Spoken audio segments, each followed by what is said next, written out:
মৃত্যুর 40 দিন আগে মানুষ যে 3টি স্বপ্ন বারবার দেখতে পায়। 1 নাম্বার শর্ত হচ্ছে আপনি যদি দেখতে পান,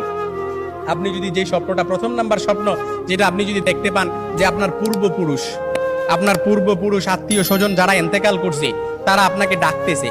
তারা আপনাকে ডাকতেছে, হাহাকার করতেছে, তাদের কাছে চলে যাওয়ার জন্য ডাকতেছে, কিংবা তাদেরকে বেশি বেশি স্বপ্ন দেখতেছেন, তখন মনে করবেন যে আপনার মৃত্যুর সময় ঘনিয়ে এসেছে। তবে এটাই যে খুব একেবারে বুঝার বিষয় এরকম কিন্তু নয়, কিছু বিষয় রেয়ার থাকতে পারে। তখনই আপনি আল্লাহর কাছে সাহায্য প্রার্থনা করবেন, আল্লাহর কাছে বেশি বেশি ক্ষমা চাইবেন। দ্বিতীয় নাম্বার যে স্বপ্নটা সেটা হচ্ছে আপনি যদি স্বপ্নে দেখেন যে আপনার বুক থেকে একটা পাখি বের হয়েছে আর এটা ছটফট করতে করতে আসমানের দিকে চলে গেছে, সাইয়েদনা আলী রাদিয়াল্লাহু তাআলা থেকে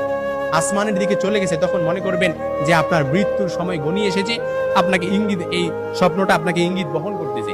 3 নাম্বার যে স্বপ্নটা দেখবেন সেটা হচ্ছে আপনি যদি দেখেন ঘুমের মধ্যে আপনি এক দেশ থেকে অন্য দেশে দেশান্তরিত হচ্ছেন, এই স্বপ্নটা আপনি বারবার দেখতেছেন, এরকম